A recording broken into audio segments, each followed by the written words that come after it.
Olá! Recentemente nós iniciamos uma série de reflexões intitulada de Os 7 Pecados Capitais e seus contrapontos.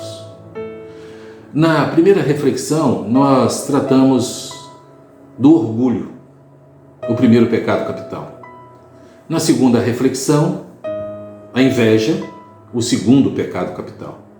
E hoje abordaremos o terceiro pecado, que é a raiva, e consequentemente o seu contraponto. O pecado capital da raiva é o vício mais largamente reconhecido e é expresso de várias maneiras, como fúria, cólera, ira e indignação. No entanto, é correto ficar encolerizado na presença do mal. João Crisóstomo, um antigo pai da igreja, disse algo muito importante e que merece a nossa consideração. Ele disse o seguinte, abre aspas, aquele que não fica irado quando é preciso, peca, fecha aspas. A raiva, no entanto, torna-se um pecado capital quando se deriva de motivo doentio, quando a expressão da emoção é desordenada, ou quando esta ira contra o mal se transforma em ódio, tornando-se assim mais importante que o amor a Deus ou ao próximo. A raiva, em sua forma final, em seu pior estado, transforma-se em desprezo. O desprezo é a degradação deliberada de outra pessoa.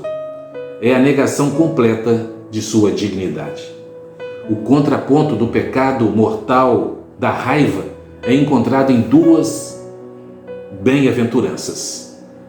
Bem-aventurados os mansos e bem-aventurados os pacificadores. Bem-aventurados os mansos e bem-aventurados os pacificadores. Ambas têm sido neutralizadas pela confusão. A mansidão tem sido confundida com fraqueza e o pacificar com pacifismo e inatividade. Mas tanto a mansidão quanto o pacificar, longe de serem fracas, têm o seu pivô na força. Tanto a mansidão quanto a pacificação estão enraizadas na apreciação do valor infinito da vida humana. Os ensinamentos de Jesus, em ambas as bem-aventuranças, estão centrados na preciosidade dos seres humanos e em seu valor intrínseco como reflexos da imagem de Deus. O filósofo grego, aluno de Platão, Aristóteles, definiu a mansidão como o meio-termo entre a ira excessiva e a falta absoluta de ira. Ou seja, para Aristóteles, a mansidão é o meio-termo entre o excesso de ira e a escassez de ira. A primeira tradução possível desta bem-aventurança é feliz e bendito é o ser humano que sabe zangar-se na hora certa e que nunca se zanga quando não é o caso. Se nos perguntassem qual o momento exato de zangar-se e quando não é, podemos estabelecer como regra geral que nunca é hora de zangar-se pelos insultos ou pelas ofensas que recebemos. A ira egoísta é sempre um pecado.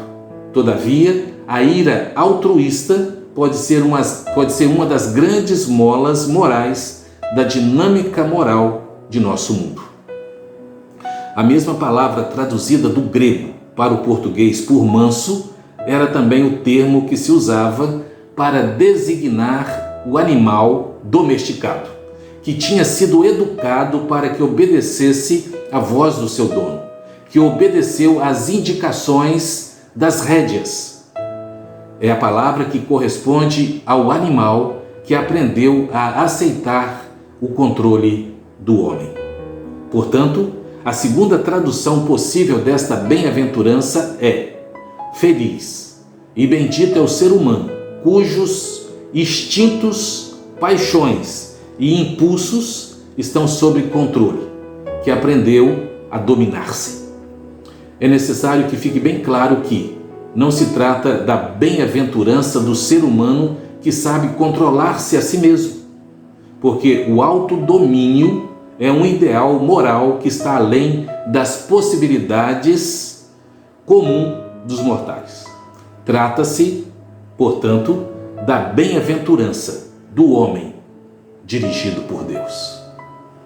Da bem-aventurança do homem dirigido por Deus.